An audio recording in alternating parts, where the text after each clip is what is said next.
কৃষ্ণ। আপনারা কি জানেন ভগবান কৃষ্ণ কেন ত্রিভঙ্গ রূপে দাঁড়িয়ে থাকে? তাহলে একটা গল্প বলছি শুনুন।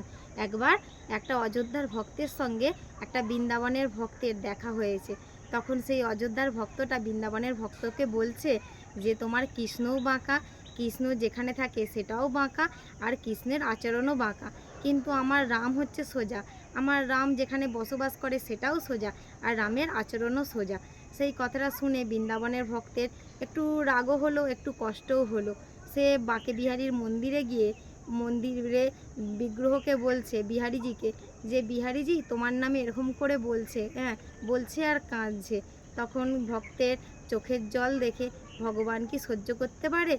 আর ভক্ত বলছে যে ঠিক আছে, তুমি বাঁকা যখন, তুমি বাঁকাই থাকো, আমি তাহলে সোজা রামের কাছে চলে যাচ্ছি। এই বলে যেই মুহূর্তে মন্দির থেকে ভক্ত বেরিয়ে যাচ্ছে, সেই মুহূর্তেই ভগবান একটা বাচ্চার রূপ ধরে মানে মন্দির থেকে বেরিয়ে গেছে, গিয়ে পাতকুয়া থেকে বালতি করে জল তুলছে।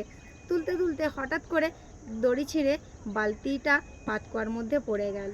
পড়ে যেতেই তখন মানে বাচ্চাটা সেই ভক্তটাকে বলছে যে প্রভুজি, আমাকে একটা সোজা লাঠি এনে দিন না, এই পাতকুয়ার মধ্যে বালতিটা পড়ে গেছে, তুলবো। তখন সেই ভক্তটা একটা সোজা লাঠি এনে দিল।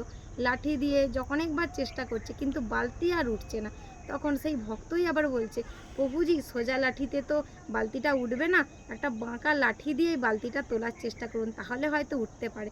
যেই মুহূর্তে ভক্ত এই কথা বলেছে, সেই মুহূর্তেই বাচ্চা থেকে ভগবান তার নিজের রূপে স্বরূপে ফিরে এলেন আর বললেন যে সোজা লাঠি দিয়ে যদি এই পাতকুয়া থেকে এই ছোট বালতিটা যদি না তোলা যায়, তাহলে এই ভব সাগর থেকে তোমাদের মতো ভক্তদেরকে আমি কিভাবে পারাপার করব?